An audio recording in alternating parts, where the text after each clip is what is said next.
मैं तुम्हें ना 5 ऐसे रीज़न बताता हूँ जिसकी वजह से चाहे तुम कम्युनिटी एक्सपर्ट बन गए हो, तब भी उस कम्युनिटी में फेल हो जाओगे एज़ अ एक्सपर्ट। और 5वां रीज़न जो है ना, वो सुन के तुम हैरान हो जाओगे कि ये रीज़न भी हो सकता है। सबसे पहला रीज़न, अगर तुम्हें उस मार्केट की डीप हाइपर लोकल नॉलेज नहीं है, उसका मतलब ये कि वहाँ के आरओआई, उस कम्युनिटी में आने वाले प्रोजेक्ट क्या हैं, उस डेवलपर की पाइपलाइन्स क्या हैं, कौन-कौन से प्रोजेक्ट लॉन्च हो रहे हैं। चाहे जिस कम्युनिटी में तुम काम कर रहे हो वो रेडी कम्युनिटी है, फिर भी तुम्हें उसके आस-पास का सब कुछ पता होना बहुत ज़रूरी है।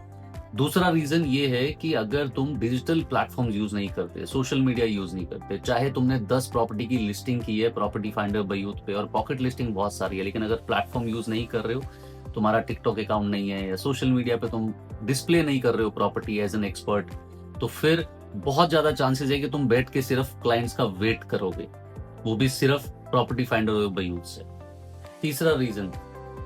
मान लो तुम कम्युनिटी एक्सपर्ट बन गए, बट तुम्हारी अगर expectation as a agent realistic नहीं है, मतलब अगर तुम ये सोच रहे हो कि तुम कम्युनिटी एक्सपर्ट बन गए हो, 3 महीने के अंदर अंदर तुम बहुत सारी हाई वैल्यू डील करोगे वहां पे और सब तुम्हें जानेंगे और फटाफट से तुम पैसे कमाना शुरू कर दोगे, तो वो बिल्कुल गलत है। किसी भी कम्युनिटी में जब आप काम करते हो तो आपको पेशेंस चाहिए 6 से 12 महीने का। आपको डेली रिजेक्शंस मिलेंगे, आप डेली व्यूइंग्स कराओगे, उसके बाद रिजेक्शन झेलोगे और उसके बाद जाके कहीं आपकी पाइपलाइन बहुत अच्छी स्ट्रांग बिल्ड होगी और दूसरे साल में आप बहुत अच्छा वहां से पैसा कमा सकते हो। चौथा रीजन, अगर तुम अपने क्लाइंट से फॉलो अप स्ट्रांग नहीं करते, क्योंकि एक चीज याद रखना, बहुत हाई कंपटीशन है। अगर आप एज अ कम्युनिटी एक्सपर्ट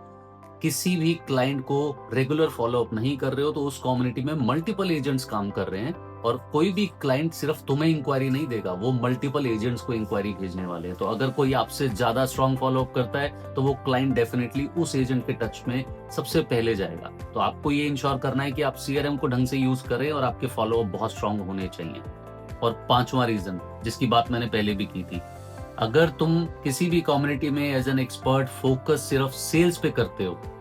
तो तुम सक्सेसफुल कभी नहीं हो सकते। तुम्हें फोकस करना है एडवाइजरी पे, तुम्हें क्लाइंट्स का कंसल्टेंट बनना है, क्योंकि आज के क्लाइंट्स उन एजेंट्स पे भरोसा करते हैं जो उनकी लॉन्ग टर्म कंसल्टेंसी करते हैं या लॉन्ग टर्म इन्वेस्टमेंट की प्लानिंग करके दे सकते हैं। अगर तुम सिर्फ सेल्स पे फोकस करोगे तो बहुत मुश्किल है तुम्हारा उस कम्युनिटी में सर्वाइव करना।